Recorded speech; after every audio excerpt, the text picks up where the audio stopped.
There we go.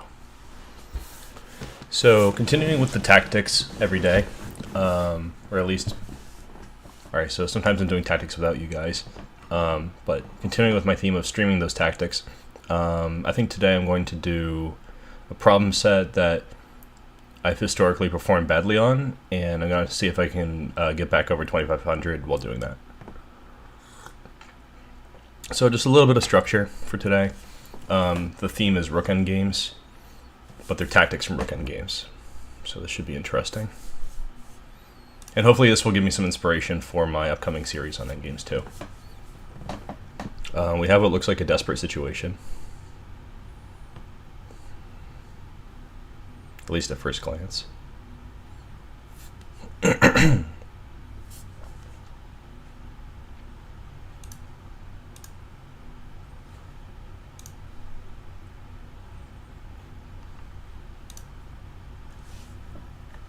We could take the rook, but we have to figure out if we are able to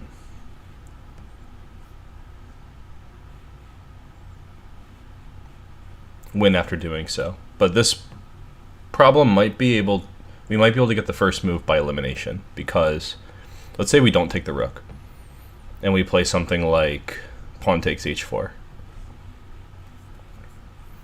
Then after rook d5 check, king either e3 or c3, doesn't matter. Rook, let's say king e3, rook d3 check, rook takes d3, pawn takes d3.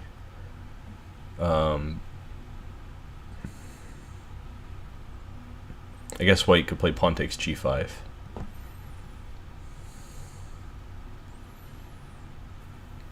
And the reason I think that this variation is important to look at first is if black is winning in this position, that it means that we don't have time to take on h4. White can take the pawn on d3 anytime. But the problem is that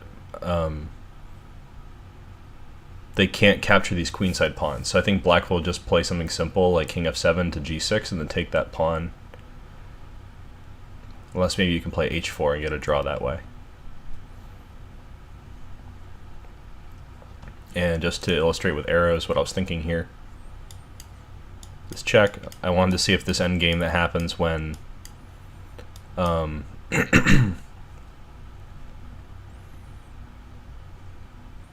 when black is allowed the free move rook d5. If that's still winning for black, it means that we probably have to take this rook. And this black king is able to stop these pawns, which would probably be good enough to draw only if it weren't for the fact that black also has this passed f pawn. I think black is winning that endgame.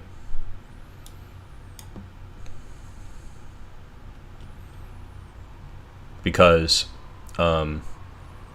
after pawn takes g5, you can play a4, which is really, threatening something. And in order to get closer to these pawns, white will have to play king takes d3, and this would allow black to play f4. And in that final position, there's a passed pawn on a4, a passed pawn on f4, and if you draw this rectangle and it touches the end of the board, it means that the king cannot stop both of these pawns. And their king is right now on d3 in that variation, so they might play like king e4 to go get this pawn, but then I'll play a3. Or they might play king c3 to go get that pawn, and then I'll play f3. So that should be winning, because even if white is able to get pawns on like g5 and h4 or something, this black king will stop them in time. It's not a big deal. They'll eventually run out of moves to play. So I think by this logic we can eliminate pawn takes h4. And therefore I'm just looking to see what other moves make any sense, and I don't think anything could be remotely sensible except for king takes c5, so I'm going to play it by elimination. I didn't even see the consequences of that. I just know that there's no other move that I can play that could possibly survive. Okay, so now what's the situation here? Oh, I'm on the wrong scene actually. Let me just switch that up for you guys. make it look a little bit better. You can see what we're doing. Apparently this is a puzzle that's only been done 53 times. I don't know what that means, but it means not a lot of people are looking at it. Alright, so we take the rook, because we had no other move. They play a4, and now we have like so many things to do.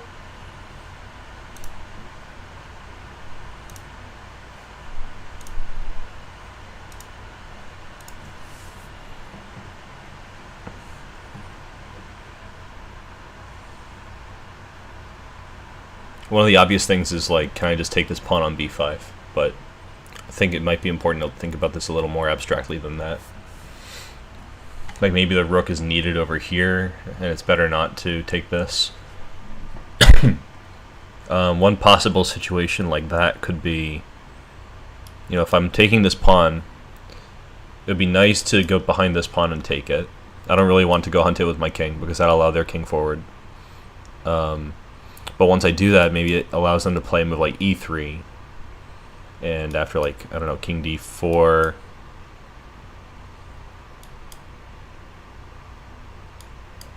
maybe to be more precise, instead of e3, it'll allow them to play pawn takes g3.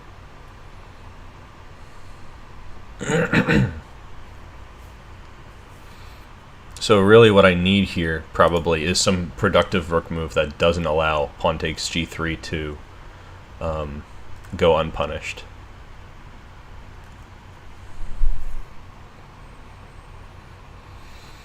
If I play, for instance, rook e3, I'm threatening king takes b5, so that's good. Probably I don't want to let their king in, but it's probably worse to allow pawn takes g3. Like I take pawn takes g3. You know, they're coming in fast, so probably I would have to play like king d4 right now, g2. Well, maybe not so fast. Maybe they'll play f4 first. But that does allow king e4. Okay, so maybe they're gonna do this. The rook has to drop back.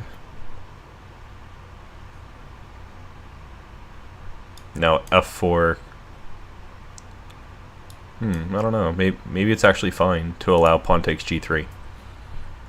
I'm not finding a specific problem with it now that I'm actually looking at it kind of hard. Maybe they could add an extra move, like rook b5, king e5, and then they're threatening to take this. But that gives me time to get rid of that one. The reason I'm thinking they'll take back instead of just playing like f4 is that this pawn could become a runner as well. Like maybe I'll take on g5. Now I've connected past pawns, that's nice.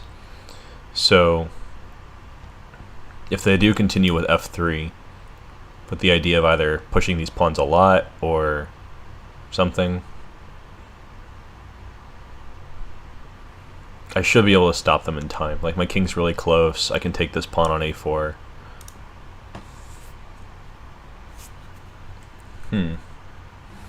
Yeah, I'm not sure I even really care about them taking on g3 at this point. But I'm working on this theme because I get this wrong a lot, so it's entirely possible that I miss something. It's not a situation that I normally do well in. Allowing some passed pawns and finding a win instead of a draw. Draw is probably pretty easy. Rook against 4 pawns, basically, or 5 pawns. Because the king's active, I should be able to manage.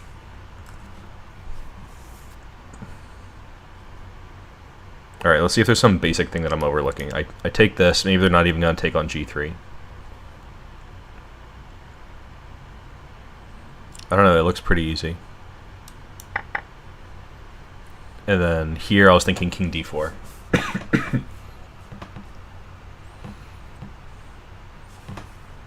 Just to prevent them from advancing their king. And if they play f4, I'll just take on e4, and then my king is involved in the defense. And if they play g2, I play rook b1, and they can't ever chase the rook away with moves like a3 and a2, because I'll just play rook a1. I think this is the answer. If there's something more precise, that could be good.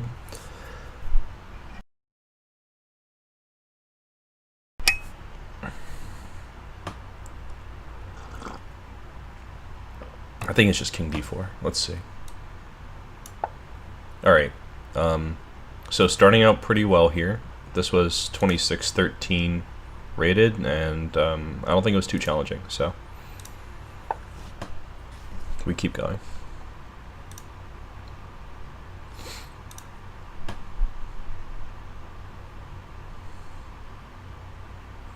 Situations with 4 rooks are like very complicated.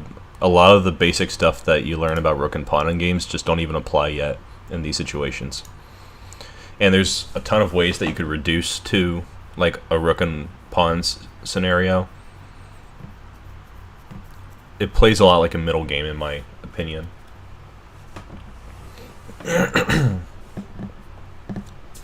This looks like something where like I play h3, they take it naively. Actually, they could be forced to take it. That could be interesting.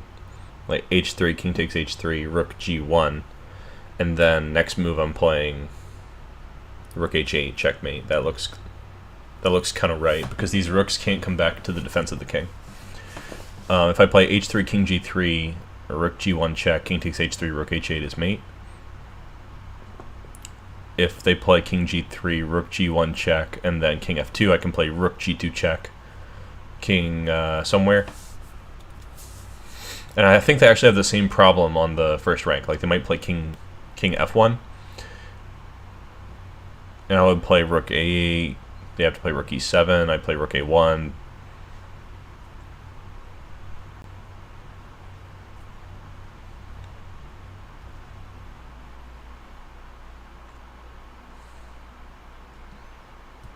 Since they do have rook e7, that's probably not like the answer, but maybe just throw in rook a8, rook e7, and then play rook takes h2. Something like that looks pretty good as well. Or maybe respond to rook e1 with rook a2. Something like that. Anyway, h3 looks pretty plainly the best here. Maybe h3 they'll play king f2. That could be an issue maybe. I don't know. I could play rook h1 at that point. Things are getting kind of racy. I'm racing, you're racing, we're all racing.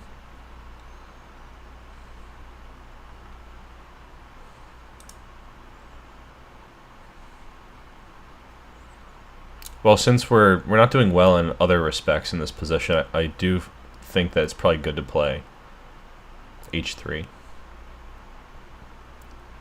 For instance, if I allow them to play rook b7 and c5, that's like a real problem. So h3 it is. And the only reason I would play h3 is to play rook g1. So here it goes. If I do something passive, like rook b1, they could at least repeat the position, so I think it has to be rook g2. Okay, and that's the answer. Let's just check the next couple of moves. Let's say they play like king f1, like we were looking at. Rook a8's the top move, rook e7 has to be done. Excuse me. And then rook take h2. Simple idea, just promote. Yeah, this looks like what I thought was what the engine thought too. Shai, welcome. Thanks for tuning in. Doing rook and pawn in game tactics here. Here I could take and take here. I don't know how much I really want to do that. I should probably throw in this capture first, so that I don't lose the queen side. Like, I could take, and then they take on b5, and that's awkward. So I think it's b takes. I don't see any reasonable in-between moves for them besides b takes. If they play b4, now we're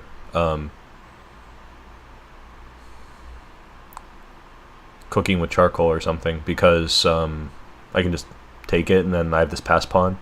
So I think this should be it. Excuse me. And I don't think there's any better opportunity here than this. It's kind of hard to pass that up. And that's becoming a queen, so I should probably take it. I don't think there's any nuance to how I take it. And here, if I play a4, they play king d3. and that's equal. So I think I should play king e5, provoke a4, and then king d5, king d3, king c5, king c3. Actually, that one's equal. So maybe it's a4 for myself. That seems kind of right. a4, king d3.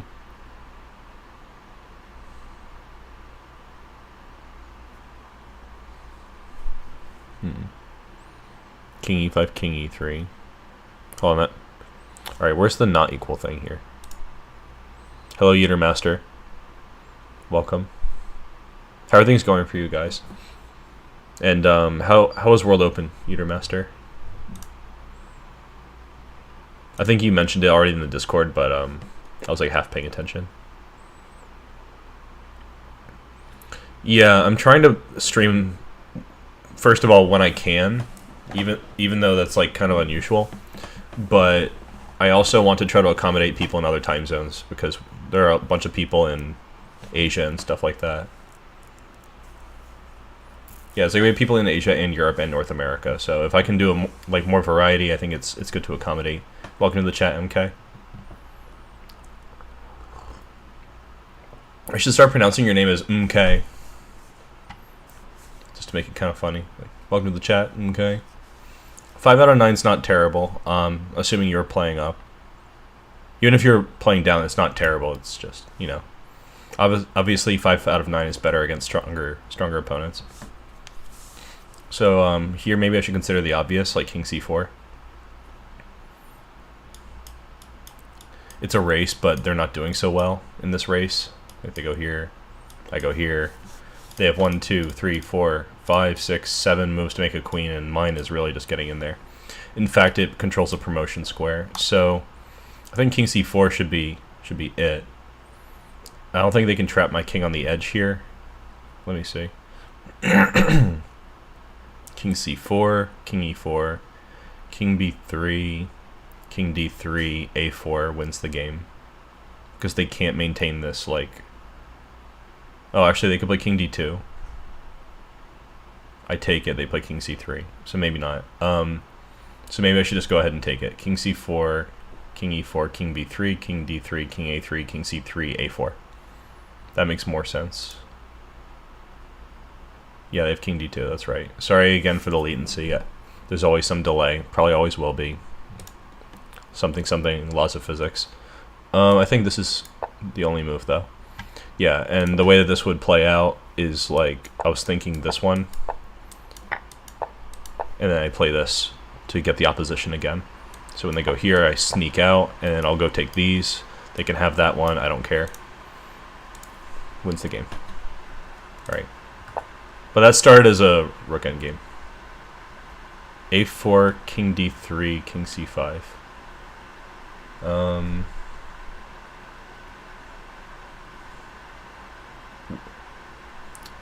Sorry, I didn't even think about that line.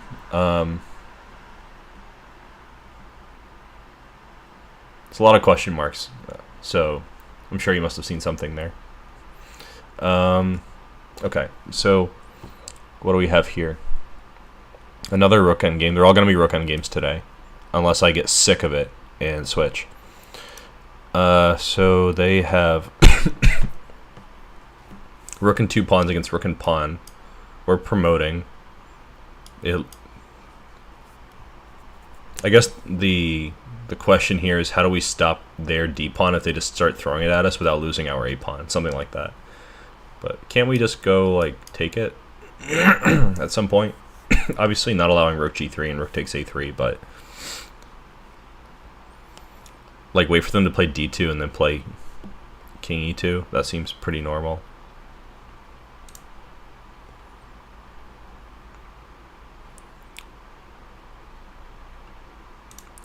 Alright, MK is suggesting rook h3, rook g3. That's probably fine. Like, this pawn is way out there.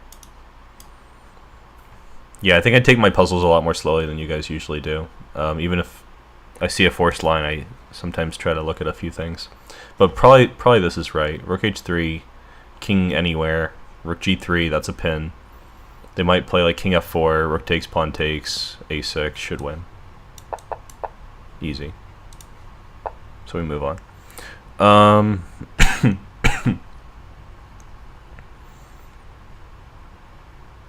this looks like we also have a very, very fine pass pawn. Just good not to blunder and lose because our rook's hanging.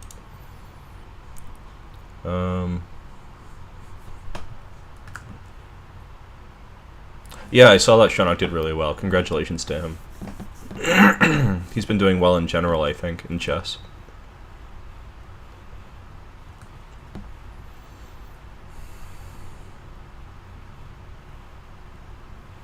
Well, our king's pretty well placed, so I don't think I really want to try to hide from the checks like with king h3. We could probably... Well, we probably shouldn't play like rook f3 to play rook f2, because then they could play king g4.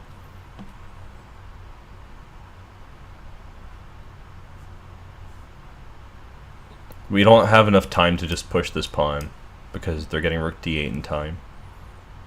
In fact, they could checkmate us, so better not to do that.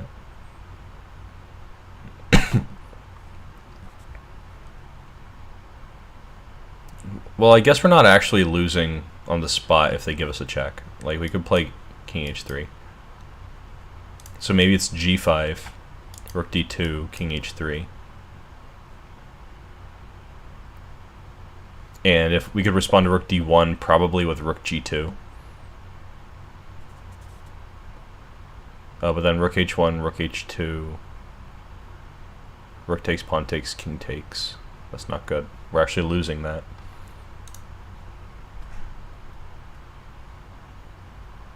I already considered h6, Master. It's not...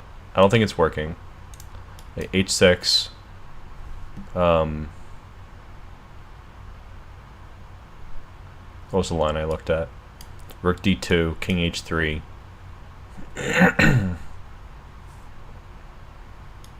King g5, h7.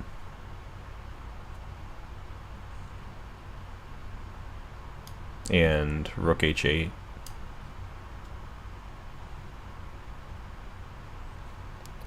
Maybe it does deserve like more attention than I gave it, right? I think I went too quickly over that. h6. If rook d6, then g5. That should be good. I don't see how that really can't be. Yeah,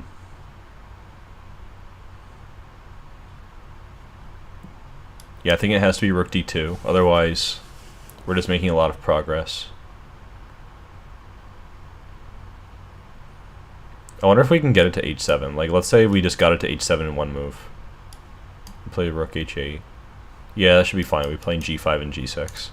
So yeah, it should be h6, rook d2, king h3, king g5, h7. Oops. Yeah, I think this is the main thing here. They could play rook d1, but then after king... Could play rook d1. Idea is if I play h8 queen, then there's this check and take it.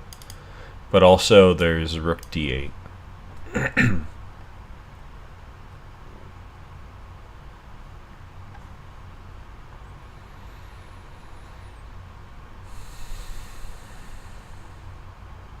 How are we supporting the pawn? Let me see.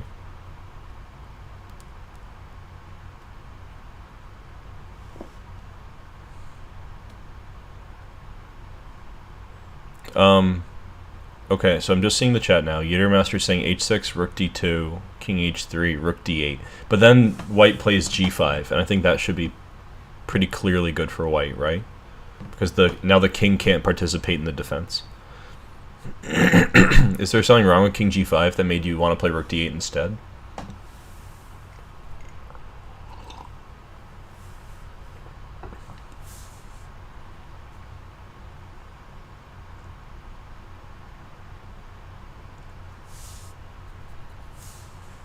Yeah, king g5, h7, rook d8. So now we're looking for the winning move for white, I guess. This kind of positions maybe...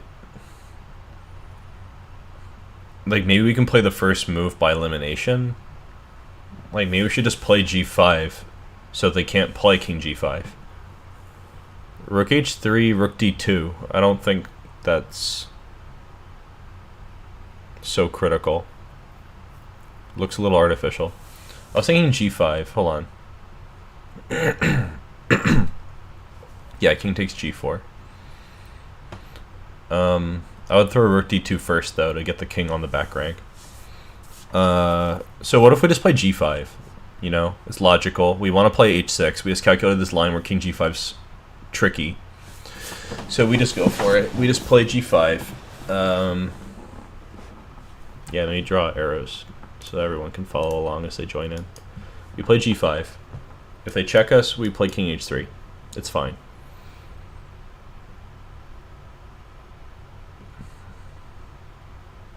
We even have rook g4 to make room for our king if we need to. Maybe. Maybe.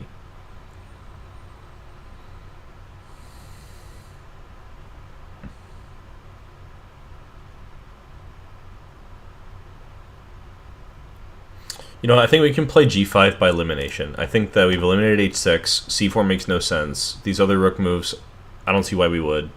King h3 as, like, I don't know, quote-unquote prophylaxis against it. It's just not doing anything. Like, rook h1, king g2, rook d1 repeats. So I think we should just play g5 and c. You hate rook endgames? I like rook endgames, even though I'm not very good at them. Alright, so they played e4. See, this is why it's good to just, like... This is something I'm trying to get myself used to, where I just play a move because I know that no other move makes any sense, and, like, just see what happens. Because normally my inclination is to identify that move and then begin calculating deeply on it, but that's a big waste of time. Like here, we could go down like a huge rabbit hole about like king f5 when actually they're playing e4. So we could always check out king f5 later, but like let's see about this problem. They're playing like e3 and e2 and e1. But we're playing g6, g7, g8. Or h6, h7, h8. I think that's probably...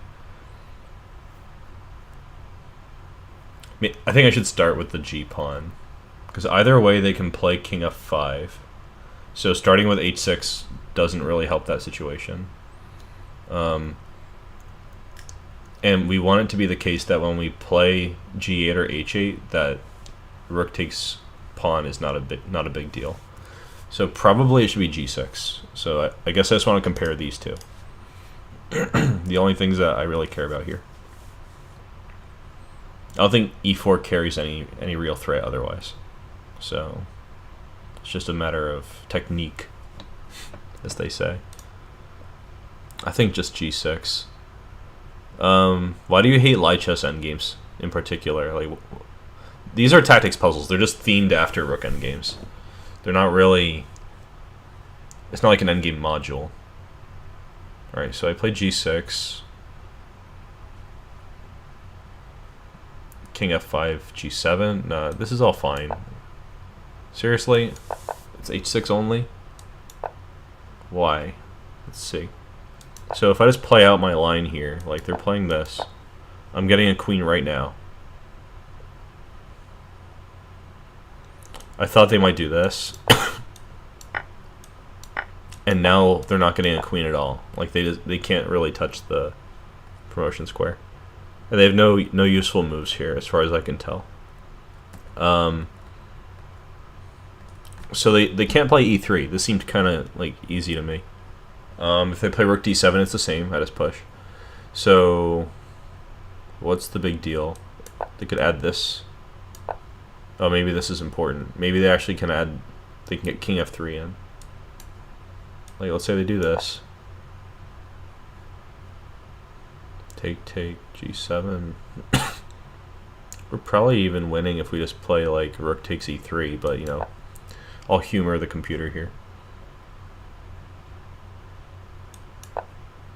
I'm getting a queen first, and their king is in danger. I feel like this should be winning for white. Let's just check. Yeah, winning for white. Alright, what's the deal here? They said no g6 because of rook d2 check and rook d3. Oh, there was another idea. Sneaky, sneaky. This is a nice pattern, though, to know. Yeah, rook d3 was a problem. I just didn't notice it. That is a problem. Well, if that was easy and obvious to you guys, that's great. That means that you guys are doing really well. I just didn't notice that. Yeah, I thought they were only going for e3.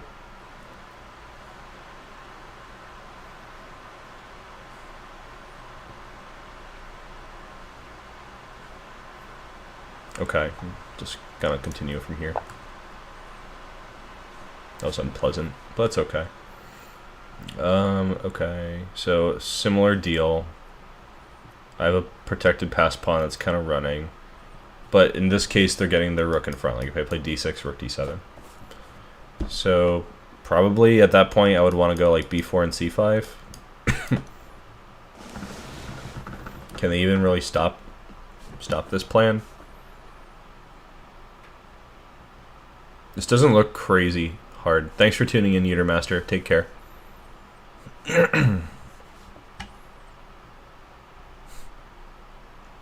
Thanks, MK.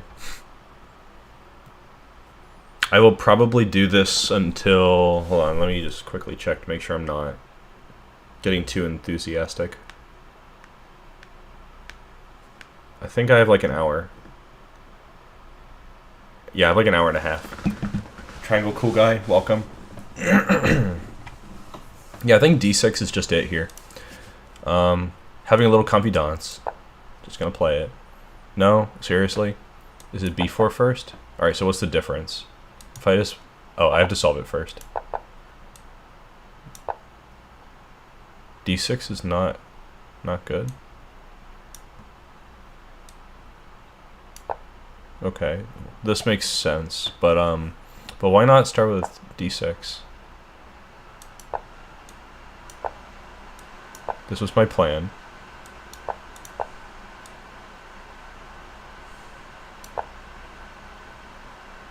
How is this equal? This doesn't look equal at all.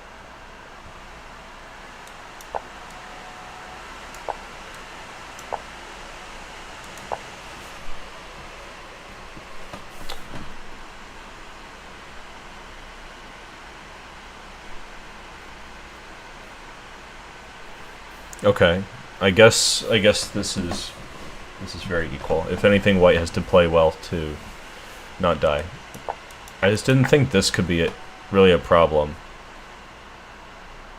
Cause I've like suddenly two connected past pawns, my rook's on the 7th rank, everything seems great. I could start taking pawns, but I guess they have their own counterplay.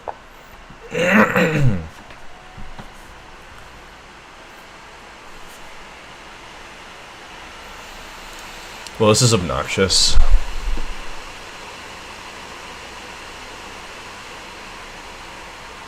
Maybe just to calibrate my own sense for these positions, if I don't see the pawn like queening and winning a piece, I probably should not like rely on my intuition to say if it's winning or not. Because like I got a lot of things here that all look really good, like winning a pawn, rook on the 7th, two passed pawns, and still a draw. So maybe I should just ignore that feeling that like I know I'm winning and I need to just play a move.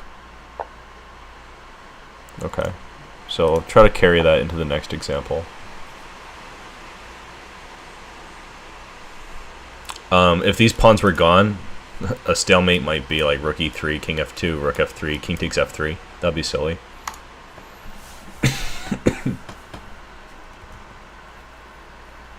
Chess Poems, welcome. It's been a long time since I've seen you.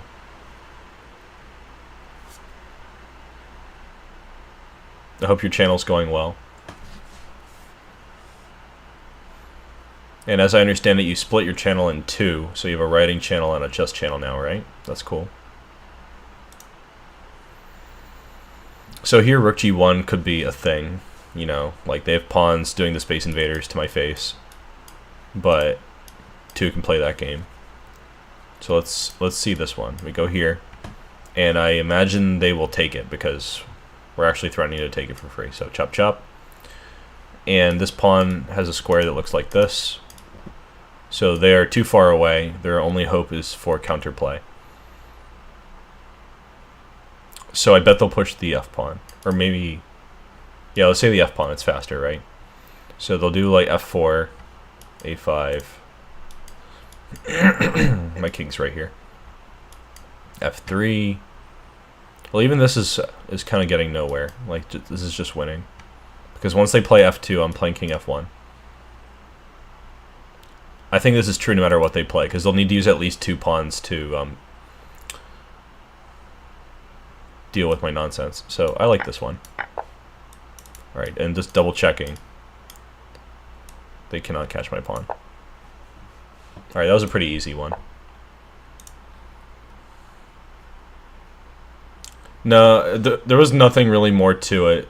Triangle cool guy. I just am, when I'm live and I'm trying to, like, I don't know, explain things a little bit, I feel a lot more, like, neurotic and,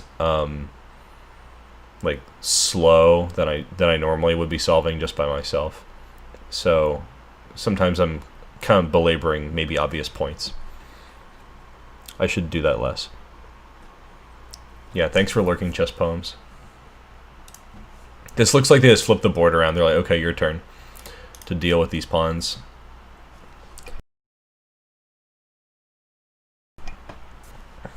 So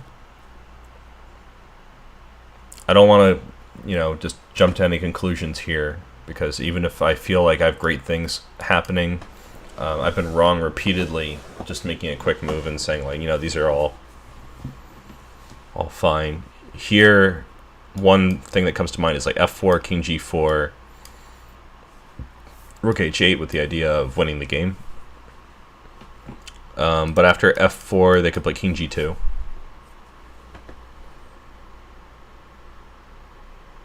Okay, now I see it. I play e3, pawn takes e3, rook c2. Rook takes c2 because it's check. Pawn takes c2, a7. I make a queen, they make a donkey, and maybe I start checking them.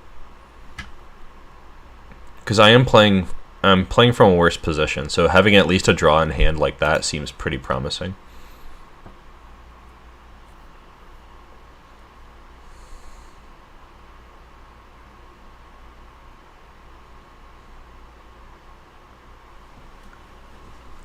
But they could also play like king h3 or king h2. And that could, well, no, king h3 only is the move that puts a damper on things.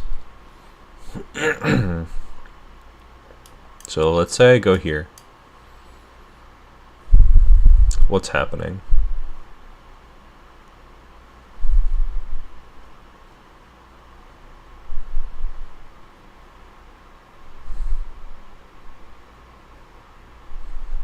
Maybe I still play e3. And I'm just trying to promote my pieces. Like, they take, I take back. They play a7. I inconvenience them minorly. They play b6. I play d2.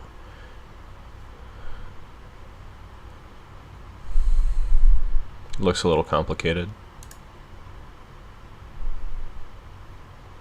One thing I could do is like throw a check and then promote myself, and then I'm promoting first at least, and then they have to like sack if they want to promote again. That seems right to me, actually.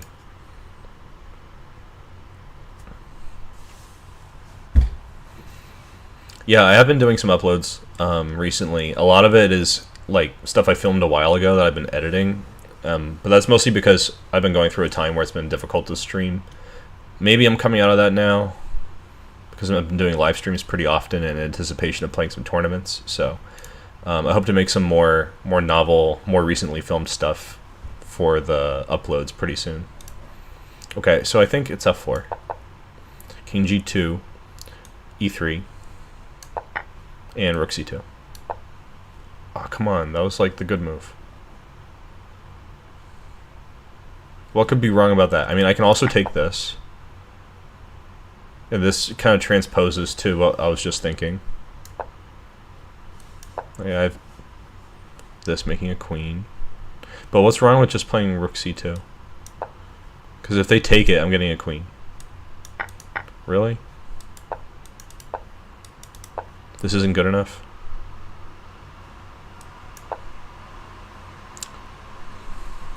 Tricky business.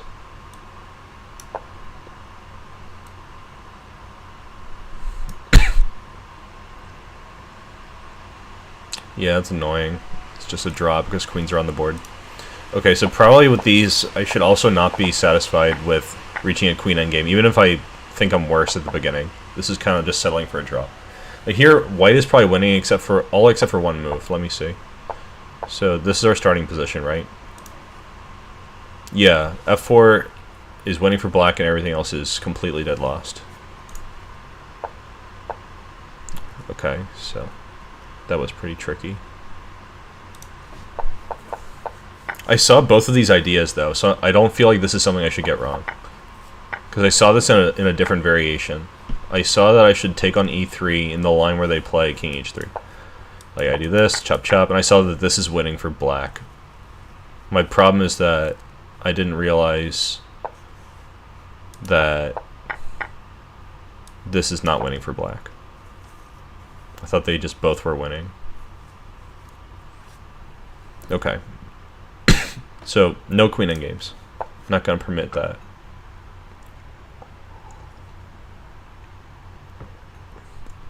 Okay, so white just played something maybe passive.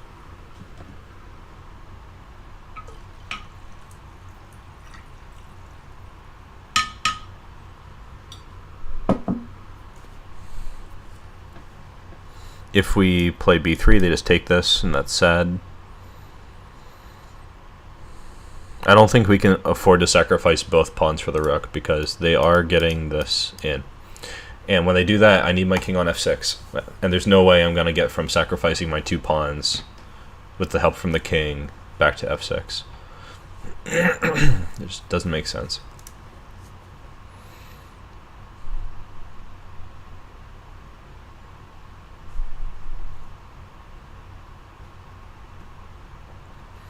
At the same time, if I take a step back with like king d4 and they play king f4 or something, I still can't go for b3, rook a3, b2 because they have rook b3. So king c4 suggests itself, but then king e4. I don't know, maybe king c4 is the way.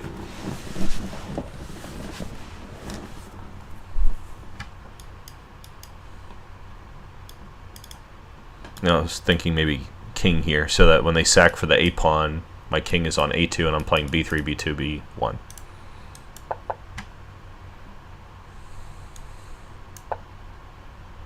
Oof.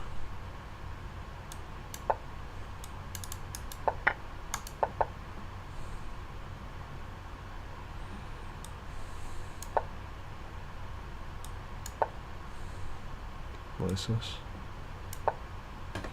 Okay, it looks like I missed a few details here. So first move's not hard. I thought I would go here. And I wasn't worried about this, obviously. And if they sack for the pawn, I'm promoting on these. So they would probably move the rook, and then I do this. Maybe they'll try to be annoying, but eventually I'm going to get this. Well, maybe it could have been a better move for them. Maybe this. Always shoulder. Yeah, this way they're winning this pawn and then coming back. So if they go king d4, I'm doing this. Like if someone moved to get here. Alrighty, I kind of just assumed that if I'm promoting that I'm fine, but if their king can attack the pawn in the rear, like with king d4 instead of king e4, the move that I thought of, then I'm actually not winning. Okay, so that's another thing to look out for.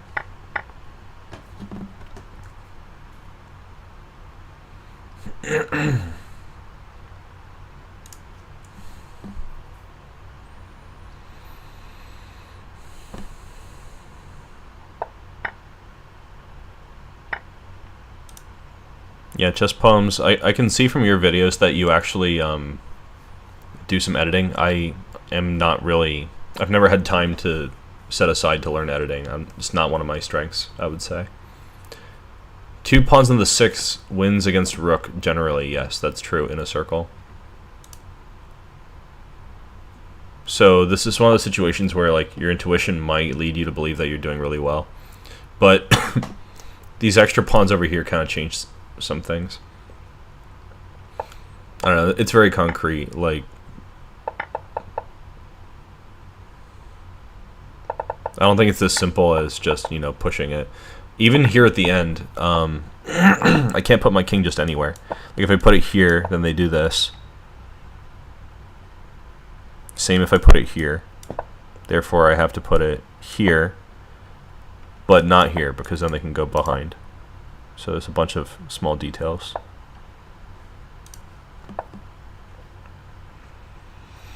Alright, now black is pushing with pawns here.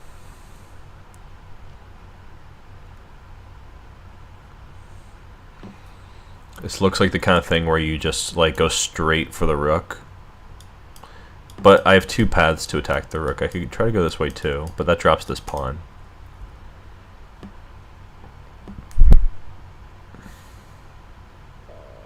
Could just push this one.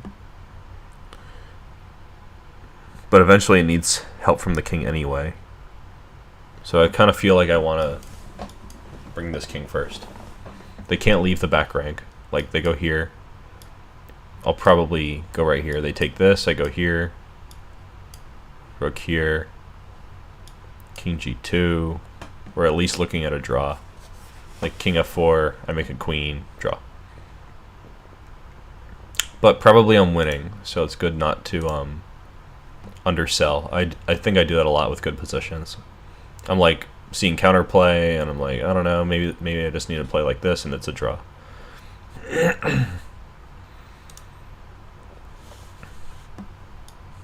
Yeah, white's keeping pressure on this pawn, and if they can get their king in front of these pawns, then they should be able to win, or at least draw.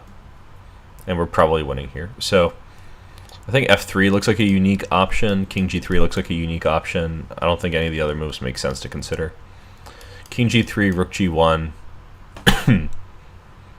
I could play king h2 and probably draw on the spot. No, that's not a draw. King f2, rook g5, h2, rook h5, and king g2 is a draw. Only a draw. So f3, I can probably just play f3 because I kind of get the idea by now that in these puzzles where I have a draw, I'm probably winning. So like, let's say f3. King e4 attacks the pawn. f2, king e3 attacks the pawn. But now that I'm controlling g1, I can play king g3. And they can play they can play rook takes h3, king takes h3, king takes f2. But after king h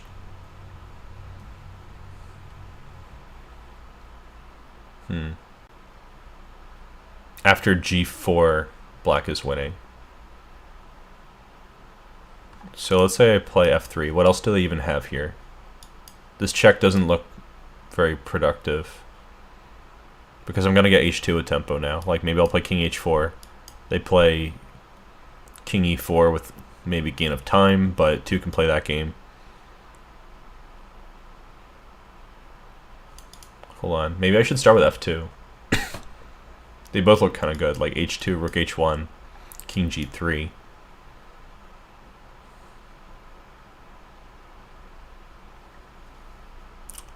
Yeah, as long as I have this g pawn, I think I'm winning. Like no matter what, like if I lose both of these pawns for the rook, it doesn't really matter how. I don't really see how they're surviving after this. Now here I could play f2, king e3, king g3, and that stops this rook g1 stuff. If I play king g3, maybe they could throw in rook g1. And I have to block one of my pawns. King h2, they play king takes f3. King f2, I block my f pawn. They'll probably play rook takes g5 with a draw. So I think I should start with the pawn. Yeah, okay, that was good. Yeah, I noticed that they're slow dumb. Woman Grandmaster's slow dumb. Really making a stand there for, you know, everything. So I still stand by how we should not have the separate titles and separate events. At least not separate events. I don't think that there's such a big difference between male and female brain that we should separate them the way we separate other sports.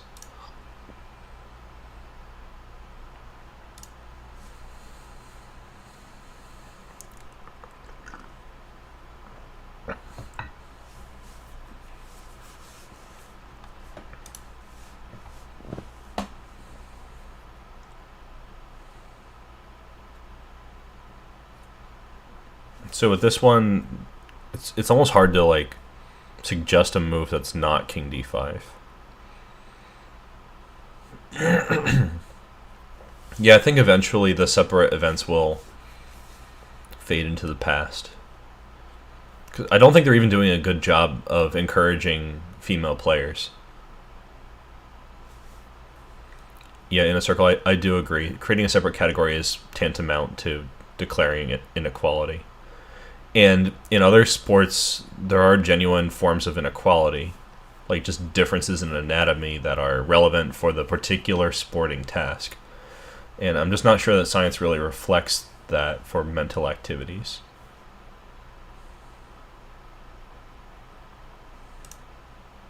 I think king d5 is worth considering, just like a quick variation. You know, if they take this, I take with the king, I win. They put king d7, I play king f6, they play king f7, I play king d6, and there should be no fortifying this position for black. I feel pretty confident about that. I'm just going to go for it. Now here, the place where I could go wrong is probably with f takes e5. I think that their source of counterplay there would be with maybe even just waiting. Maybe if they just sit there and wait, they'll be fine. I don't think g5 makes sense. It's a little too desperate. So, seriously? Okay. I don't know anything. g5. The move that I just thought was desperate. I guess I have to take this and then run back. But like, why? I think this is winning, right? I thought I learned that this was winning.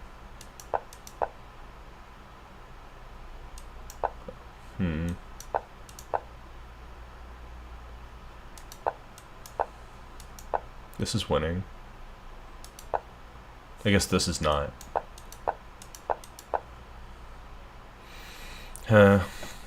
Sometimes I want to go fast because I feel like confident about it, but I really should just double check. Thanks, Shy. Take care. Well, this is aggravating, but at least this is like a very tractable, easy thing to remember, that this is not winning.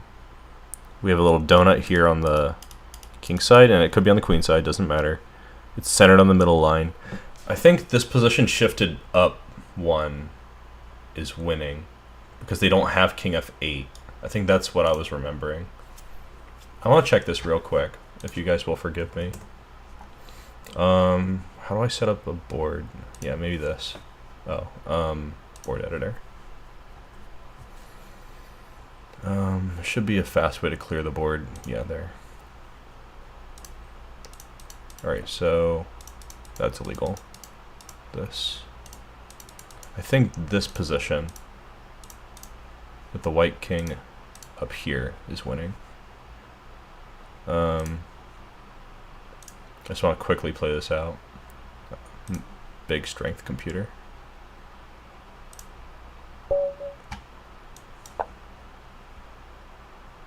Oh, come on, don't tell me it's going to take forever to move.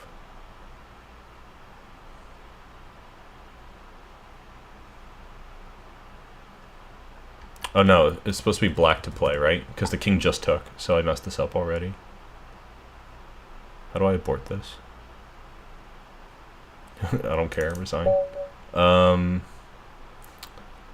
Sorry, 1 second, you guys. I just really want to figure this out. Should be black to play. I'll try to make sure it looks good in a second.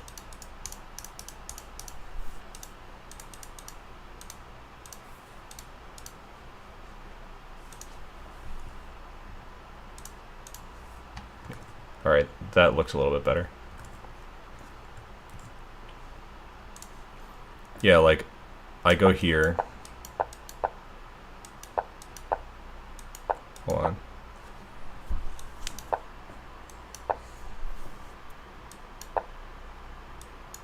Maybe I'm just totally wrong about this whole thing. Yeah, I think I'm just totally wrong. I think I remembered this insanely poorly.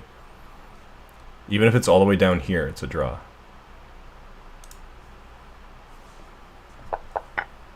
Alright, this was really ridiculous for me to do. I'm just going to calculate everything out. Even if I think I already know. Just going to keep calculating. Padalazio wants to play a game on Twitch. So normally I'll have like a session where I play everyone. Right now I'm just solving problems, but maybe one of those sessions you could join in. I hope that's not a big deal for you to wait for another time. It's just that today I had this planned and I don't want to switch. But I do want to play you, just another time. In fact, I could probably tell you exactly when I could play people. Let me see. I think tomorrow I'm busy. I think on Thursday I'll be doing something in the afternoon, and I could probably play you on Thursday. Yeah, come on back around then, and I'll play you. Even if I am doing something else, I promise. If I see your challenge again, I'll play you. Yes, in a circle on YouTube. I am trying to solve the world's problems. One chess piece at a time. Alright, so what do we have here? This is black.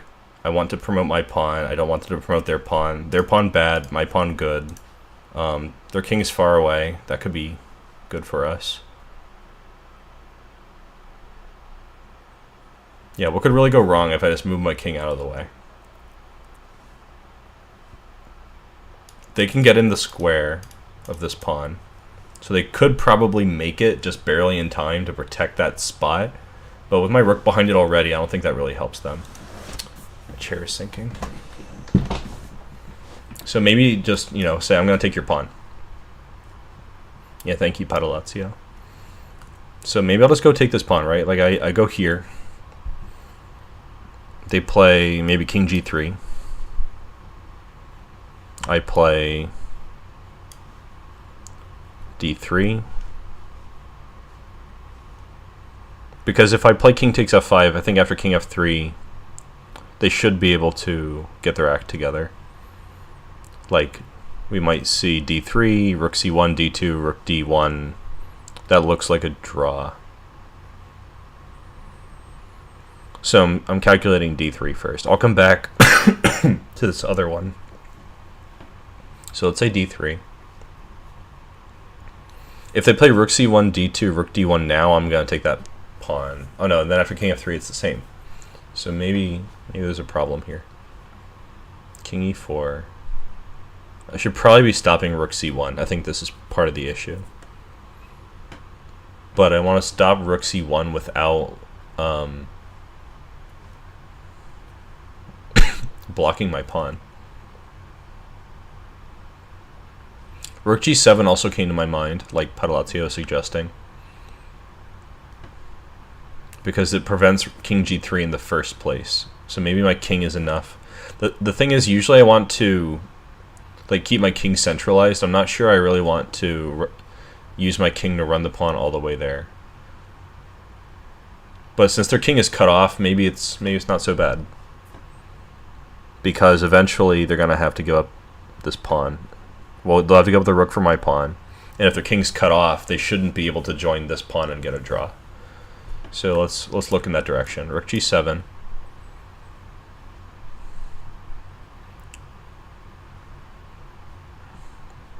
maybe they'll play f6. Rook g6, I imagine. f7, that's not good. So maybe, hold on. Rook g7, f6.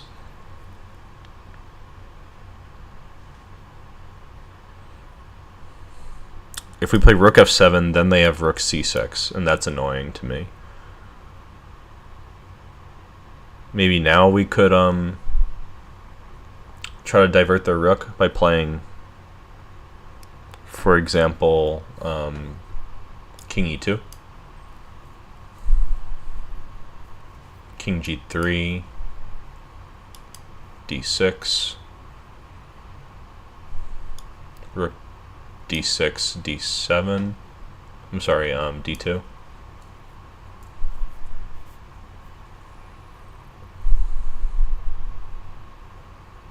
King f4. Promote.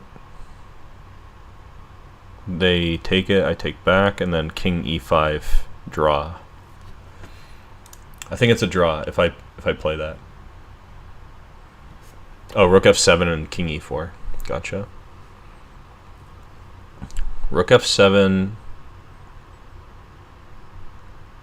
Yeah, probably they would play rook c5. That makes sense to me. King e4. King g3. Rook takes f5. Rook takes king f3 is a draw. So we can pressure this pawn, but we can't win it.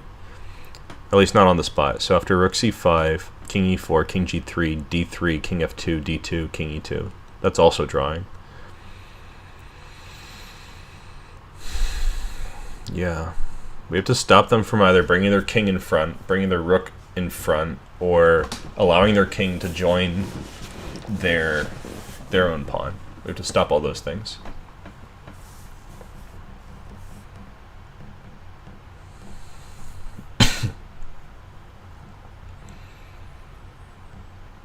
This looks like another one of those rare puzzles too. It's only been played 57 times.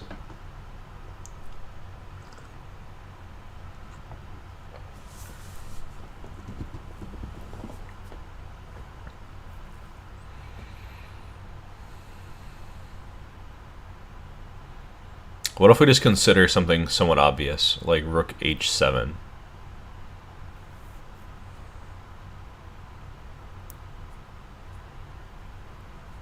I don't know, king g2 looks like it's only good for them.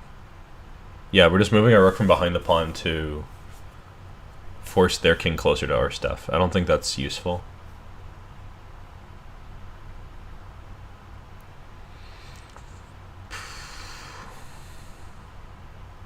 Alright, let's say king e2. Maybe we could use mating threats to improve our position. Like king e2.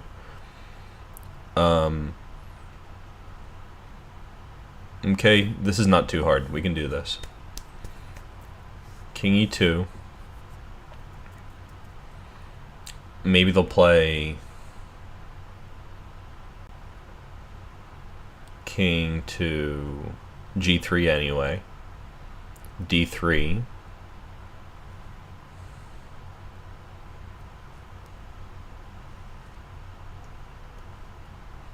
Rook c1 and rook d4.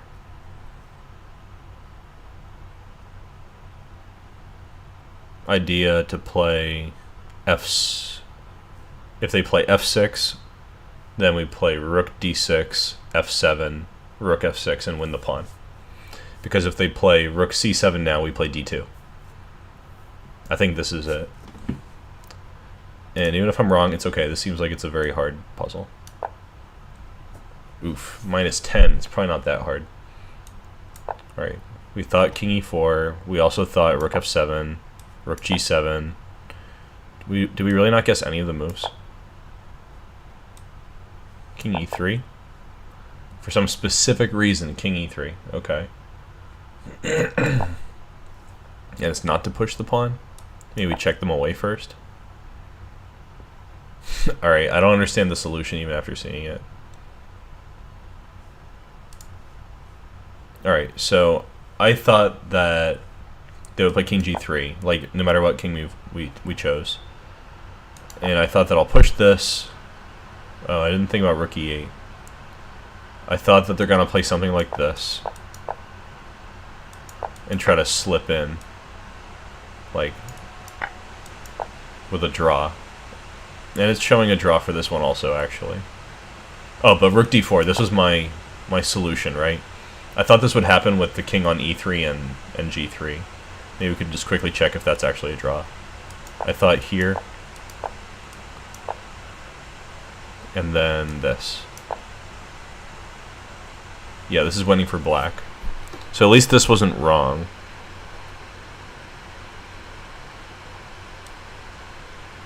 But after this move, they're saying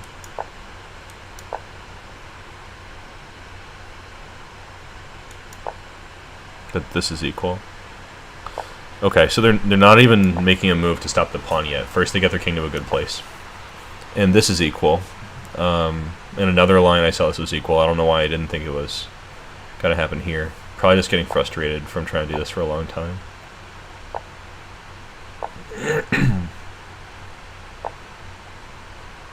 But here, we throw this check. This is a weird main line. Like, why is this the answer given?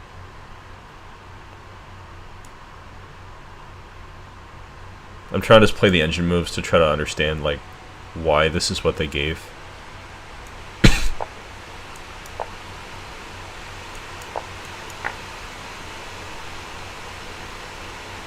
The computer valuation's going, like, back and forth.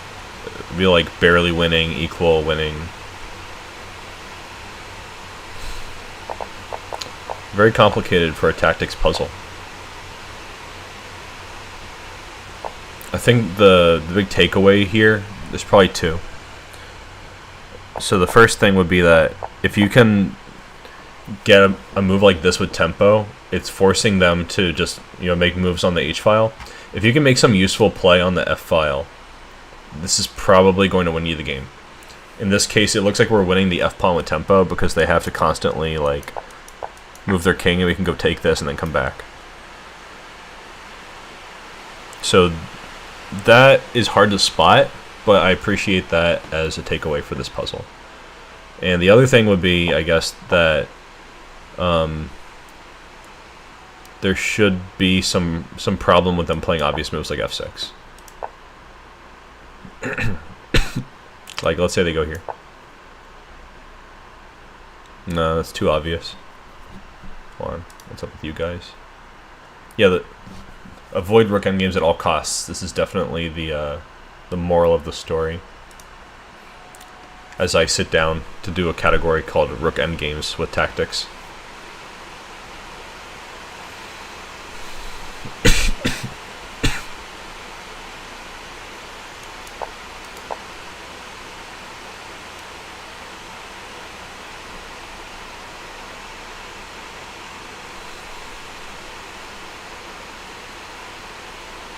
Yeah, I don't know. I guess it looks kind of like easy when they play f6. And it makes a lot of sense when I see that they don't have anything better than king g3.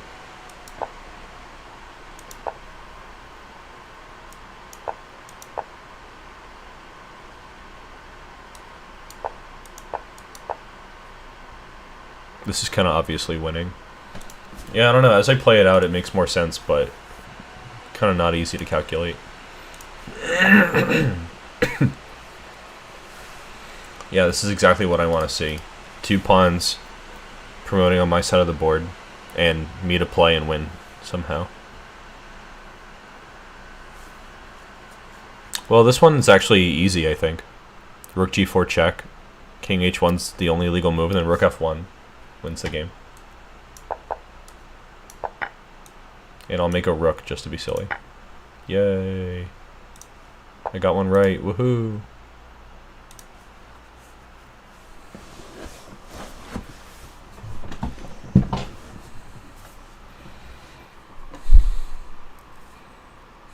This looks like one of those things where, like, I could take on f2 and then win the game, but I think that if I play like rook d2, h5, rook f2, king h3, h6, they win, not me. So it could be a checkmatey kind of thing where I play this. They play h5, I play f3, they play not king f1 because rook d1's mate, so somewhere like king g1, then I take this rook. That seems sort of enticing.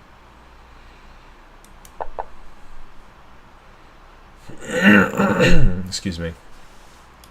I could take, check, rook f2, rook takes, king h4, king f3, king g5, and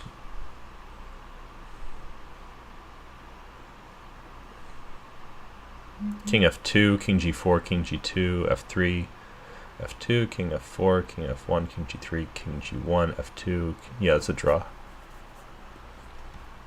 I was just double checking because like I really thought I understood that other position. I got that one wrong.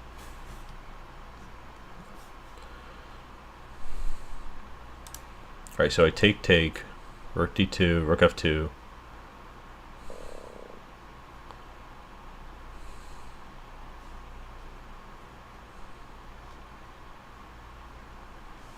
I don't think I'm playing this to draw. This is what I was calculating. They're going to block with the rook. If I could play like e3, that'd be great, but I don't have a pawn. So I'm taking this. And taking this, because I don't want to let them play h5. King f3 with tempo. King g5 only move to guard the pawn. King f2, king g4.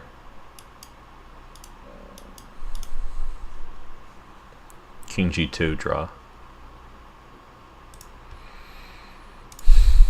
Yeah, I don't know what to do with this. King h5 prevents the pawn from advancing,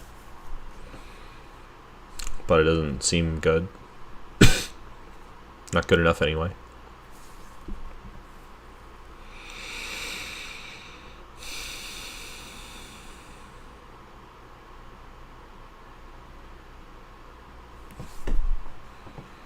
Maybe king h5 and they have to take the pawn on e4. And then I bring the king back to g4. And it's like a same situation.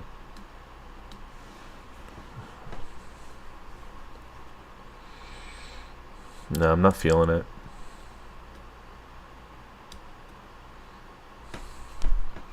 I think I need to take this pawn. Now maybe I should take on h4. And then come back and play this. But this also looks like a draw. Like the king is in front of the pawn. Everything seems good in the world. Oh, maybe I should play f3. I didn't even notice that move. Rook d2, king, rook f2, and then f3. That looks right, actually. f3, king, maybe g1.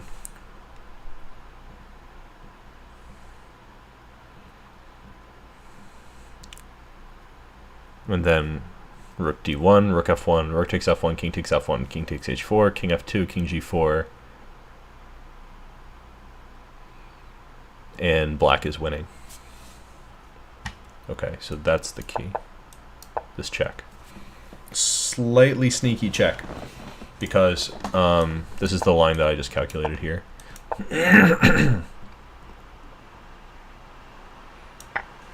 Well, this is actually a draw, where they go here, and then they have to step back, and eventually it's a stalemate. So the key here is to drop back again. Like maybe to, if we got a d2, they're going to play rook f2. I don't know if the rook's better on f2 or f1, so I'd put it somewhere like here. Maybe even here.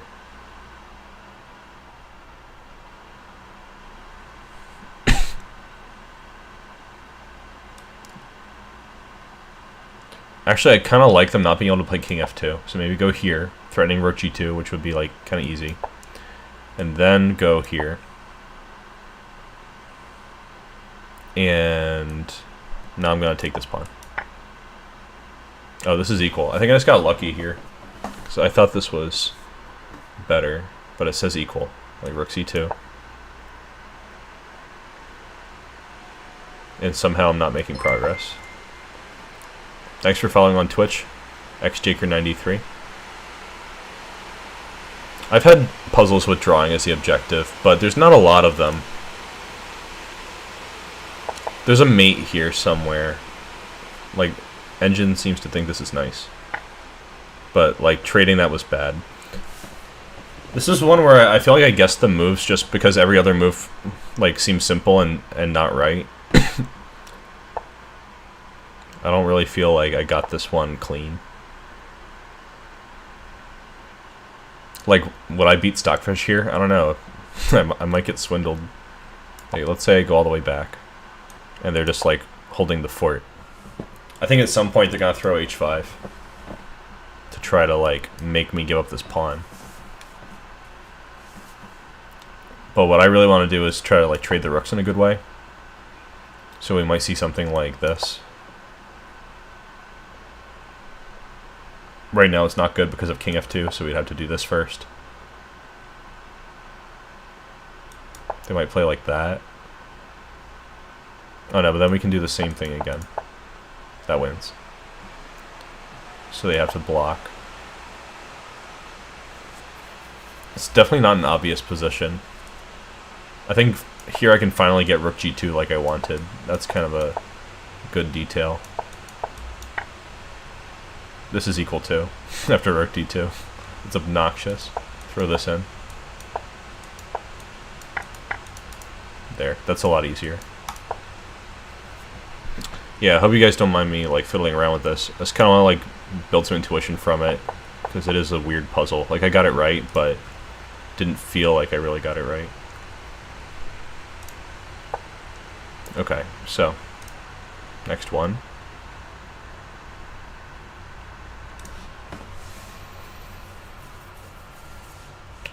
This has been played only 7 times. I have the great honor of being the 8th person to ever look at this. Yeah. Probably 2 of the times are the people who played the game.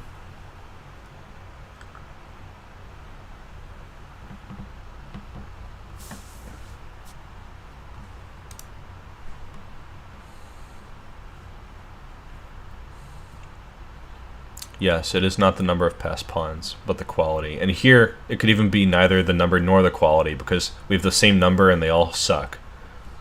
So, entirely possible that the Narodetsky quote is somewhat maligned by the existence of this puzzle. Alright, so what are we doing? Where you at? What you doing?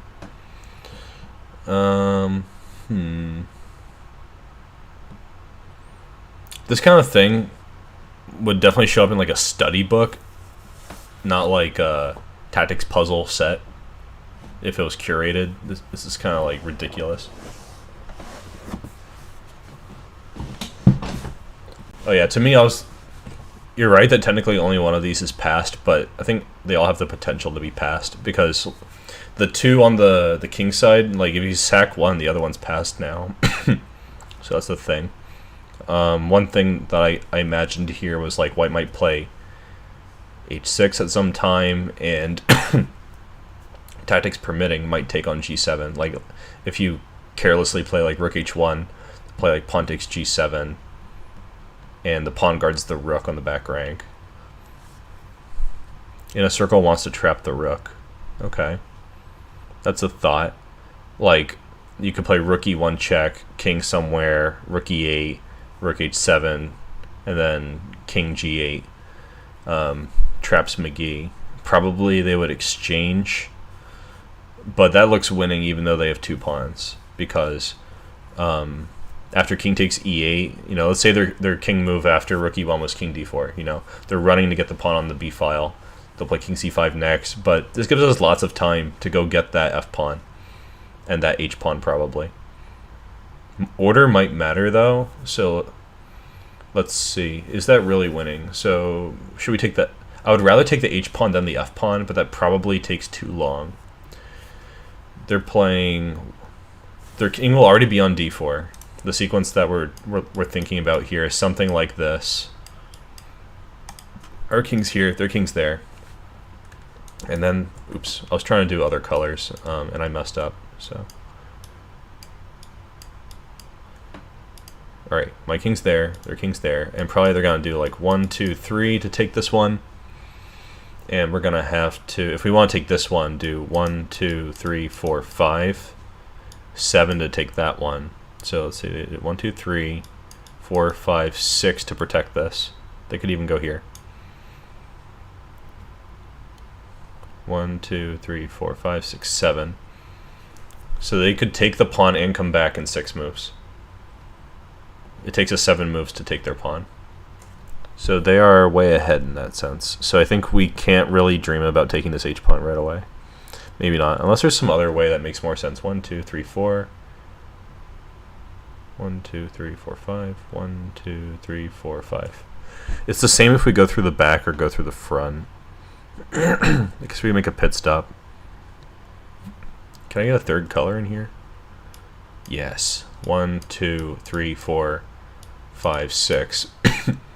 And we beat them to the punch because we're shouldering a little bit.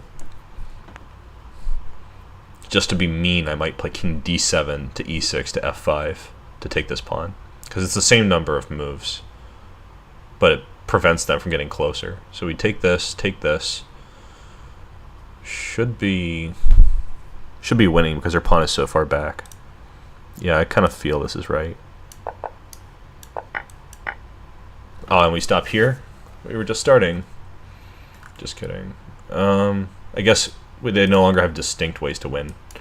Like they go here, yeah, and every move wins. That's why the puzzle ended here.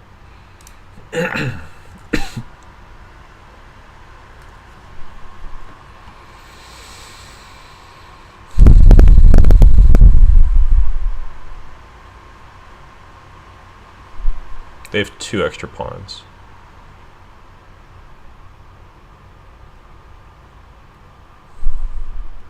If we play e7, they play king f7. That seems like the whole thing here. Ideal placement would be like rook f8.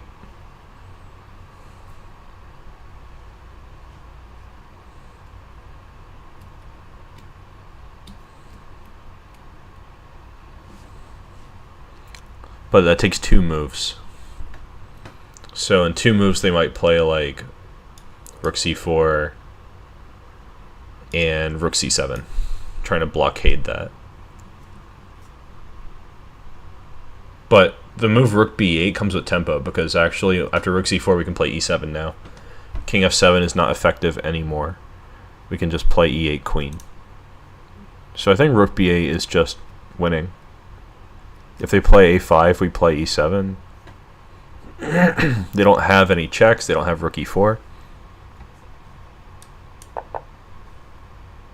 Alright, what's the idea with this? Just to sack for the pawn? Is that it?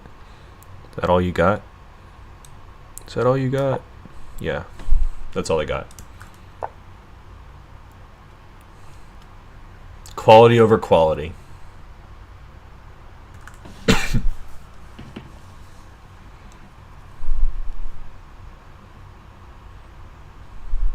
I always prefer quality over quality.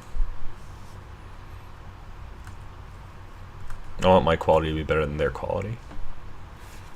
The first thing that comes to my mind is to do something like this, but they have rook f4. It's not really coming together. It lacks that certain je ne sais quoi, you know, that pièce de résistance.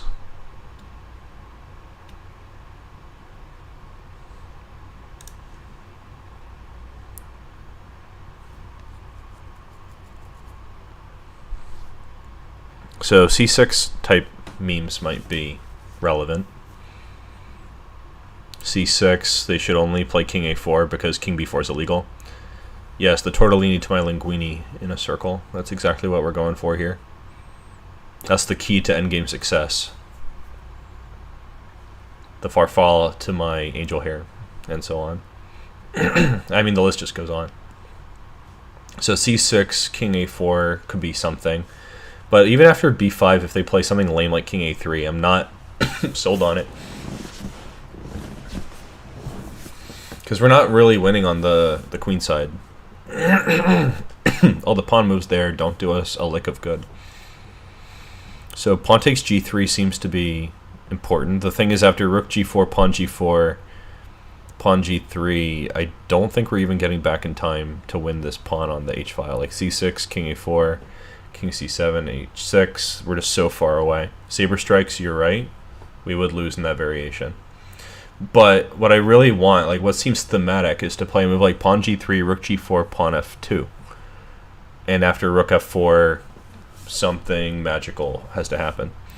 Normally, in tactics puzzles like this, we'll have a pawn or some other useless thing controlling f4 very conveniently, because the pawn on f2 controls g1. We just need to control f4 to win. But somehow we don't find ourselves with such luck. So it could be something with c6 or c5, I don't know, or maybe some other rook move that makes sense.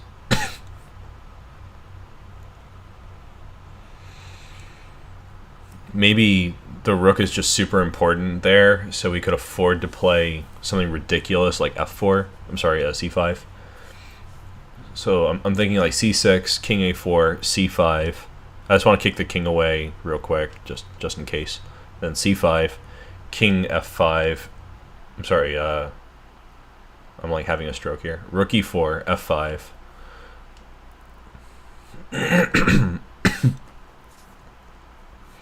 And I kind of want to force them to do something.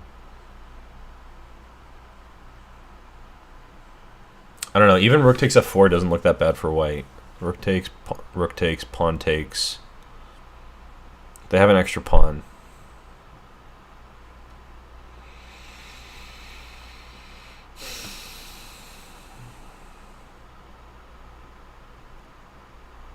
Rook takes g3 is also on my mind. But yeah, it's just not happening. Like the rook d3, g2, rook g3 wins for white.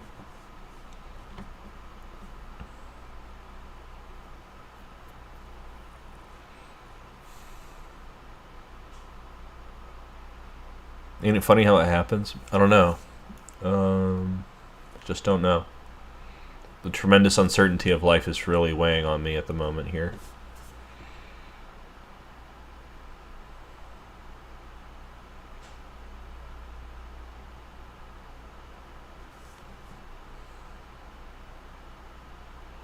What if we just go nuts? Like, pawn takes g3, rook takes g4, pawn takes g4, pawn takes g3, f5, h5, f4, h6, pawn takes g3, h7, g2, h8, and then g1. Like, we both have queens. I don't know. Come at me. Something like that. Takes, f5, h5, f4. If they spend a move with pawn takes f4, g3, h6, g2, h7, g1. We have a queen first too. That's kind of promising. It's at least a draw if we play pawn takes g3. I think that's what I'm sensing here.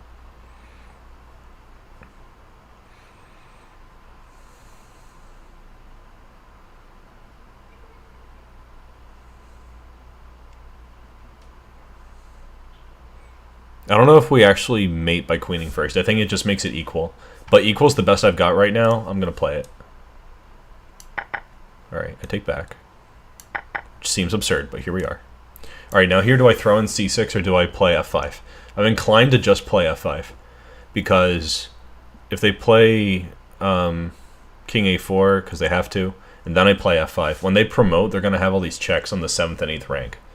And I'm not sure that I really like that. But let's be concrete here, right? I'm doing this. They should probably not take it. You know, if they're feeling feisty, they'll play h6. I should probably take on g3. Well, I don't know, actually, if I should take on g3. I sort of feel like I should, but, you know, maybe it's not true. So I got this. It's their turn, though. They don't have any checks. They only have queen h1, and we can take that. And we're threatening queen c5 with mate. So actually we do have that, but we're not first because they are not going to take on f4.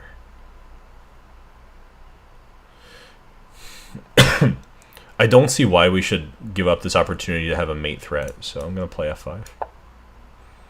Alright, that worked out pretty well. Nice. But I think it's a draw. Let's check. It says black's winning here somehow. Like, we go here.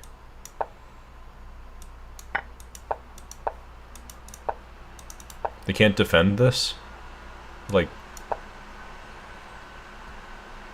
See, whenever I find a queen endgame and I think it's equal, it seems like most of the time I'm right and it's wrong because I have a way to win. But here it's like we got a winning queen endgame and I don't know that. I guess the thing that makes it winning here is that we can force the queens off right away, and that's a winning thing. And a terrible thing to lose. Yeah, they just can't stop that pawn, can they? Yeah, maybe I need to just calculate a couple moves more. Like, see if I can force trade queens in the final position. Because they really have no other way to guard the mate. Like, if they play king a4, I don't see that really working out so well for them. I guess it's complicated. I don't know.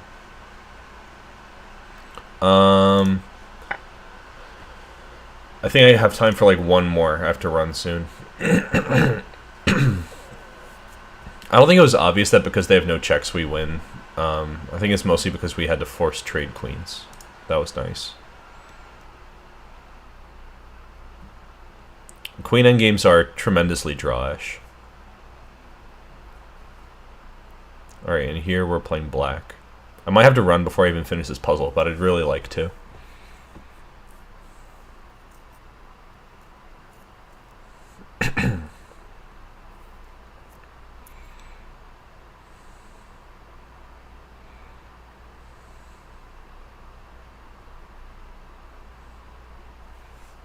Well, here's a thought. If these were both down 1, I could play rook f1. That would win.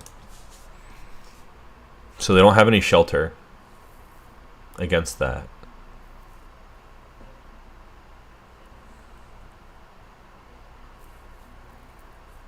It's probably important not to play a move like rook g2 because they can get behind this pawn. And I'm not sure if I can actually make progress now because my king is trapped. Like, yeah, I could probably take this g-pawn.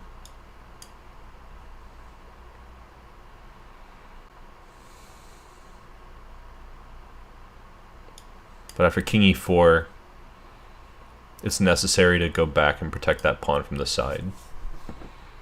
And they're playing, like, f5. Counterplay. Oh, Mahir's here. Welcome, Mahir.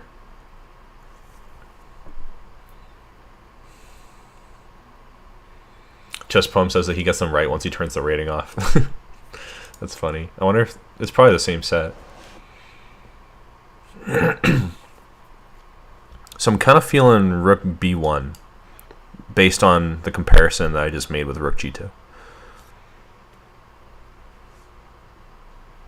If they play something lackadaisical like rook b6 after b2, they're busted. They don't have a move. Actually, do they have... Maybe they can actually play king f2 or king e2. I don't think the answer is yes, though, because after rook h1, I'm threatening b1. They have to take it with the rook, and then there's rook h2 winning the rook, because the king is too far away. It's a skewer.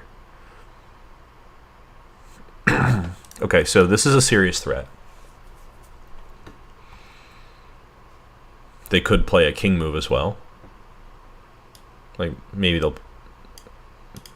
like, even that doesn't work. I think it's just rook b1. And not a lot to say. Like, let's say they go here. f5. Try to start that counterplay. B2. We're threatening to win right now. If they make a king move, we make a rook move. If they make another move, I make a queen. They could play rook b6 now, but then rook f1 is check. They move their king. We play b1 queen. It protects the rook. I think this is just winning. Yes. And then we go here. And... Alright, is there any subtlety here? Like, I give a check. They play king e2. I make a queen. They take the queen. I take the rook. They play f6. I go back and take the pawn. I guess they could play king e4. With the same idea. They play f6.